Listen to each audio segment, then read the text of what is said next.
नमस्कार मित्रांनो, सावळ्याची जणू मी सावली मालिकेच्या आजच्या जबरदस्त भागामध्ये आपल्याला असं पाहायला मिळत आहे की आता सावली विठुरायासमोर उभी असते आणि त्यानंतर इकडे ओवी सुद्धा विठ्ठलाकडे प्रार्थना करत असते. सारंग हा हॉस्पिटलमध्ये असतो. काही जरी झालं तरी सारंगला आज मात्र इथे शुद्ध आली पाहिजे आणि त्याचबरोबर त्याच्या जीवाला कोणताही धोका निर्माण होता कामा नये असं ओवी आणि त्याचबरोबर सावली ह्या दोघींना सुद्धा वाटत असतं आणि त्यामुळे आज त्या दोघी जणी इथे विठुरायाकडे प्रार्थना करू लागलेल्या असतात. आता विठ्ठलाकडे भजन म्हणत असतात, विठुरायाला दोघी जणी साकडं घालत असतात आणि इकडे मात्र तिलोत्तमाने सावलीला स्पष्टपणे सांगितलेलं असतं की इकडे तुझं थोबाड सुद्धा सारंगकडे दाखवायचं नाही किंवा तू हॉस्पिटलमध्ये यायचं सुद्धा नाही. ह्या सर्व गोष्टी तिने सांगितलेल्या असतात आणि त्यामुळे मात्र सावली आता विठुरायाकडे प्रार्थना करत असते आणि सारंगच्या आयुष्याची भीक मागत असते, भजन म्हणत असते. दुसरीकडे मात्र आता तिलोत्तमा ही हॉस्पिटलमध्ये सारंगची व्यवस्थित काळजी घेत असते आणि तो सुद्धा शुद्धीवर यावं म्हणून प्रयत्न करत असते. पण जेव्हा ओवी आता हे गाणं गात असते, भजन म्हणत असते, विठुरायासमोर हात जोडून प्रार्थना करत असते, नेमकं त्याच वेळेला भैरवी वझे तिथे तिलोत्तम मेहेंदळे यांच्या घरी आलेले असते. जेव्हा ती येते त्यावेळेला मात्र इकडे ती हरूनच जाते, कारण ओवीच्या गोड आवाजामुळे इथे मात्र भैरवीला काय करावं, काय बोलावं ह्या सगळ्या गोष्टी आता इथे अजिबातच समजत नसतात आणि त्यामुळे मात्र ती आता इथे चकितच झालेली असते. भैरवी मात्र इथे पाहत असते की ही छोटी ओवी कशी गाते आणि तिला कुठेतरी जाऊन मात्र इथे आता सावलीची आठवण येऊ लागलेली असते. इथे शेवटी सावली आणि ओवी ह्या दोघींनी सुद्धा विठ्ठलाकडे केलेली प्रार्थना आणि घेतलेली धाव ही आता फळास आलेली असते आणि सारंगला मात्र शुद्ध येऊ लागलेली असते. सारंग आता इकडे हात हलवायला लागलेला असतो आणि जेव्हा तो हात हलवायला लागलेला असतो त्यावेळेला मात्र सावली असं नाव तो घेऊ लागतो. इकडे मात्र आता भजन संपलेलं असतं आणि तेव्हा मात्र इथे आता तिलोत्तमा वाव अप्रतिम असं बोलत असते आणि धावतच आता ओवीकडे जाते. ओवी म्हणत असते, तुम्ही कोण आहात? तेव्हा ती म्हणत असते, मी तर इथे ना ह्या घराशी मी सगळ्यांना ओळखते, म्हणजे तुझ्या बाबांना ओळखते, त्याचबरोबर मी ना इथे तुझ्या आजीची सुद्धा मैत्रीण आहे, त्यामुळे तू घाबरू नकोस. पण मला एक गोष्ट सांग, तू कोण आहेस आणि किती गोड गळा आहे तुझा. खरं तर तुझ्याकडे ना इथे देवाचीच देणगी आहे, एवढा सुंदर आवाज आहे तुझा आणि किती छान गातेस तू, असं सुद्धा आता भैरवी तिला म्हणत असते. तेव्हा ती म्हणत असते, तू कोणाची मुलगी आहेस? राजकुमारची आहेस, नीलची आहेस की सारंगची आहेस? तेव्हा ती म्हणत असते, माझ्या बाबांचं नाव आहे सारंग चंद्रकांत मेहेंदळे. तेव्हा ती म्हणत असते की अच्छा, तू सारंगची मुलगी आहेस का?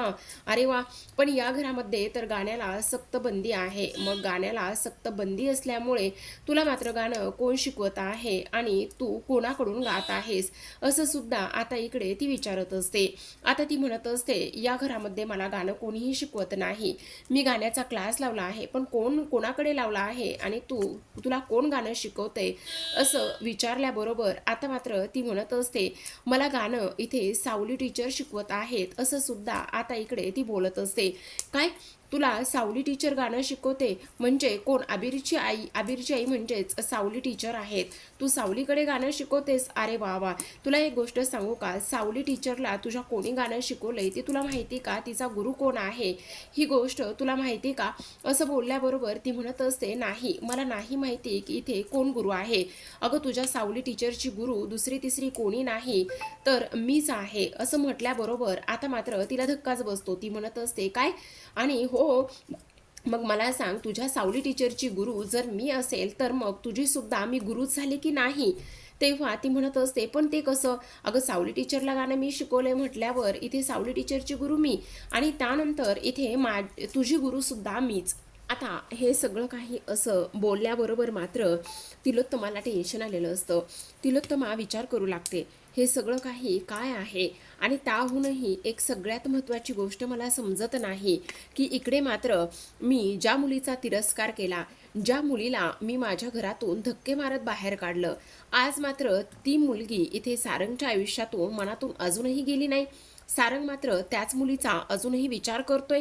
नाही नाही नाही, काही जरी झालं तरी सुद्धा त्या मुलीची काळी सावली सुद्धा मी सारंगच्या आयुष्यावर आणि त्याच्या ह्या उभ्या संसारावर अजिबात पडू देणार नाही, असं सुद्धा ती आता इकडे बोलत असते.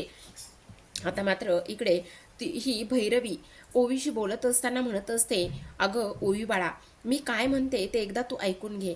हे बघ, काही जरी झालं तरी सुद्धा तू इथून पुढे माझ्याकडे गाणं शिकायला ये. मी तुला एवढं सुंदर गाणं शिकवेल की सावली टीचर सुद्धा पेक्षा मी तुला फेमस करेल.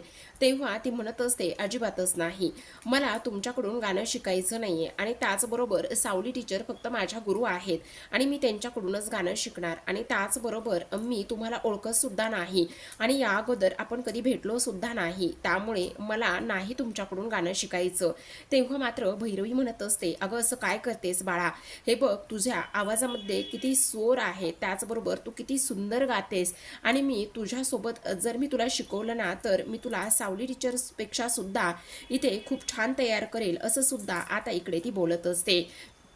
पण छोटी ओवी मात्र अजिबात काहीही ऐकण्याच्या मनस्थितीमध्येच नसते. तिने स्पष्टपणे सांगितलेलं असतं की काही झालं तरी सुद्धा मला मात्र इकडे तुमचं काहीच ऐकायचं नाही. आता इथे भैरवी जी आहे ती खुर्चीवर बसलेली असते आणि तेव्हा आता छोट्या ओवीने तिच्यासाठी पाण्याचा ग्लास भरून आणलेला असतो. तेव्हा मात्र इकडे ती म्हणत असते, माझे बाबा इकडे हॉस्पिटलमध्ये आहेत ना, त्यामुळे मी देवाकडे प्रार्थना करत होते आणि जेणेकरून माझे बाबा लवकर बरे होतील म्हणून. अच्छा, असं आहे का?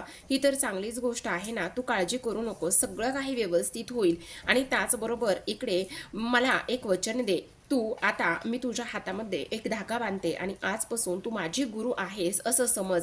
तेवढ्यातच आता अमृता तिथे आलेली असते आणि अमृता म्हणत असते, तुम्ही इथे काय करताय? आणि तेव्हा ती म्हणत असते, अगं मी इथे काय करते म्हणजे? तेव्हा ओवी अमृताला विचारत असते, काकू ह्या कोण आहेत आणि तू ह्यांना ओळखतेस का? तेव्हा ती म्हणत असते, हो चांगलंच ओळखते.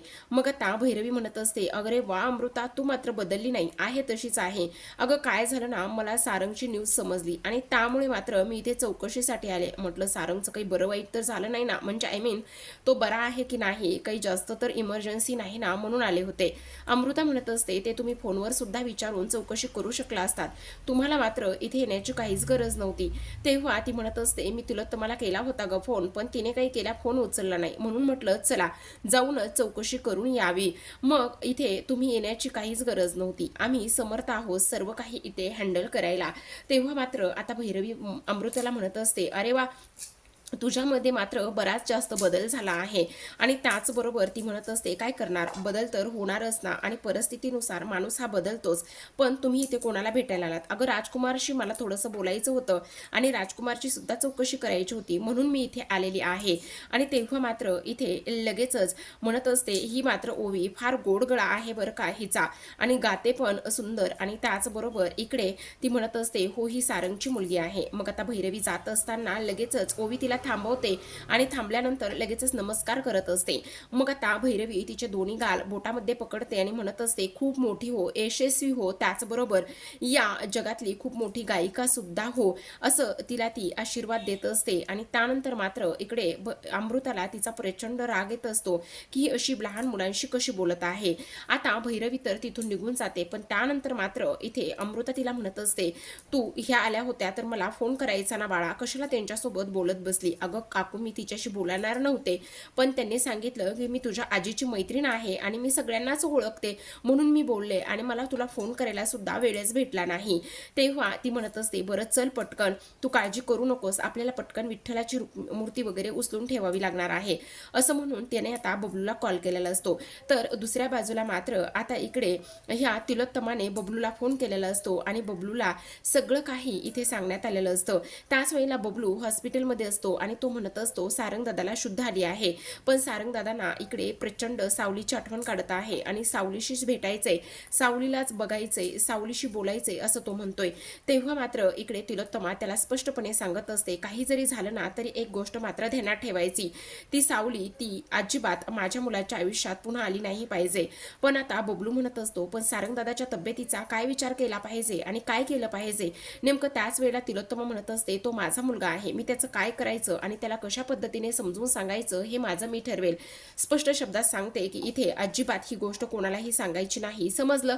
आता इकडे दुसऱ्या बाजूला मात्र मोनिका ही भैरवीच्या घरी जाऊन पोहोचलेली असते आणि तिथे पोहोचल्यानंतर आता हळूच तिथे कोणी आहे का पाहत असते. भैरवी तिथे येते आणि मोनिकाला दबक्या पावलाने चालत असताना पाहते आणि म्हणत असते, मोनिका तू इथे काय करतेस? तेव्हा मात्र मोनिका म्हणत असते, काही नाही, त्या दिवशी ना इथे काहीतरी दिसत होतं आणि तेच बघायला आले होते आणि म्हटलं तुमची सुद्धा भेट होईल. आणि त्याचबरोबर ती म्हणत असते, इथे कोणीही नाहीये आणि त्याचबरोबर तू इथे का आलेली आहेस? नाही नाही, मला तुमच्याशीच थोडंसं काम होतं, भेटायचं होतं, ते राजकुमार बद्दल थोडंसं बोलायचं होतं ना, म्हणून आले होते, असं आता इकडे ती बोलत असते. तेव्हा मात्र इथे भैरवीला समजलेलं असतं की ही मोनिका मात्र लबाड आहे आणि एक नंबरची चाप्टर बाई सुद्धा आहे.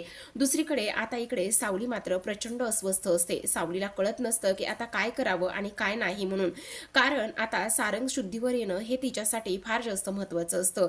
दिवसभर आता सावलीने अन्न पाणी सोडलेलं असतं, त्यामुळे छोटा अबीर मात्र आता इकडे तिच्यासाठी जेवणाचं ताट भरून घेऊन आलेला असतो आणि म्हणत असतो, अगं आई थोडंसं तरी खाऊन घे ना, तू काळजी करू नकोस, हे बघ सुपर हिरो नक्की शुद्धीवर येतील आणि ते बरे सुद्धा असतील, तुला काळजी वगैरे करण्याची काहीच गरज नाही.